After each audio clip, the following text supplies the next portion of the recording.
Hello everyone, good morning सभी को। कैसे हैं आप सभी लोग?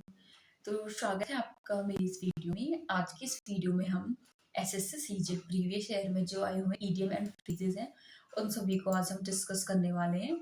और ये हमारे ब्लैक बुक के top 200 most IMP idiom and phrases हैं और ये बहुत ही इंपॉर्टेंट है। ये सभी प्रीवियस ईयर में आए हुए हैं और यहाँ पे हमारा पहले इसका नंबर दिया हुआ है, फिर ईडियम फ्रेजेस दिया हुआ है, फिर इसमें हमारा इसकी इंग्लिश मीनिंग दी हुई है एंड देन फिर हमारा इसकी हिंदी मीनिंग दी है।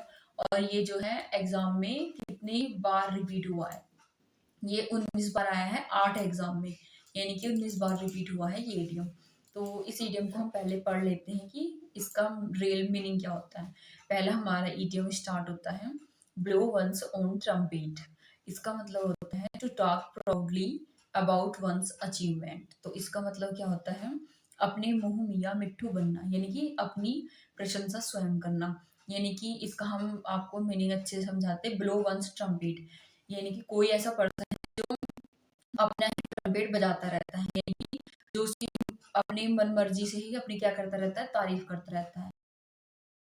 हाँ, जो मैं ट्रम्पेट बजा रहा हूँ यही बहुत अच्छा है, यानी कि अपने ही मुंह से अपनी ही तारीफ करना। इसका मतलब होता है ब्लो वंस ओन ट्रम्पेट, यानी कि to talk proudly about one's achievement. अगला हमारा होता है a fish out of water. इसका हम पढ़ लेते हैं meaning. A person in a unfamiliar environment where they feel awkward.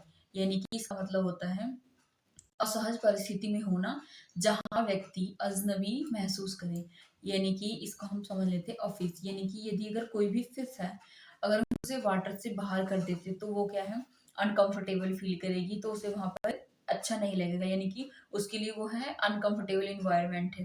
तो office of a fish out of water, इसका मीनिंग होता है अ person in a in an unfamiliar environment. Okay.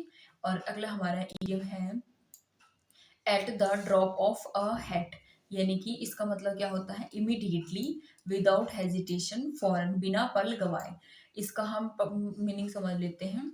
At the drop of a hat यानी कि जैसे कोई भी बंदर होता है, जब उसने टोपी पहन ली होती है, तो जब जो वो टोपी बेचने वाला होता है और वो टोपी एक बार गिराता है नीचे, तो बंदर भी टोपी एकदम गिरा देता है, यानी कि तुरंत। यानी कि जो बंदर ने जो एक्शन किया है वो इमीडिएटली किया है। जैसे टोपी बेचने वाले पर्सन ने एक्शन किया है कि उसने टोपी नीचे गिराई, वैसे ही उस बंदर ने वही एक्शन किया है इमीडिएटली, यानी कि उसने तुरंत क्या किया है, टोपी नीचे गिरा दी। यानी कि at the drop of a hat, यानी कि इस इडियम को हम उस कहानी से रिलेट करेंगे जो मैंने आपको भी बताई है। और अगला हमारा है cry over. Cry over spilt milk. तो इसका मतलब होता है to waste time being upset about something that has already happen. यानी कि अब पछताए होत क्या जब चिड़िया चुग गई खेत। यानी कि बीती बातों पर व्यर्थ का पछताना। इसका मतलब क्या होता है, यानी कि क्राई ओवर स्पिल्ट मिल्क, यानी कि आप गिरे हुए दूध पर क्या कर रहे हो, रो रहे हो। और आप बोल रहे हो कि आपको दूध ऐसे नहीं रखना चाहिए था जिससे ये गिर गया। तो आप क्या कर रहे हो, व्यर्थ में। अब तो वो दूध गिर चुका है, तो आपको व्यर्थ में पछताने से कुछ नहीं हुआ, क्योंकि अब वो ऑलरेडी काम हो चुका है। और अगला हमारा इडियम है गिफ्ट ऑफ द गैप। यानी कि एबिलिटी टू स्पीक परsuasively एंड इलोक्वेंटली। यानी कि वाक पटुता से बोलने की कला में माहिर होना। तो इसका मतलब होता है gift of the gap. Gap का मतलब होता है बोलने की कला होना है। जैसे कोई पर्सन होता है, उसे बहुत अच्छा बचपन से ही वो रहता है कि वो बहुत अच्छा स्पीकर होता है, यानी कि एबिलिटी टू स्पीक परsuasively एंड इलोक्वेंटली।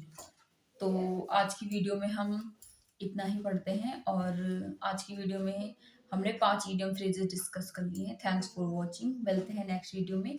आप सभी चैनल को सब्सक्राइब कीजिए और लाइक कीजिए।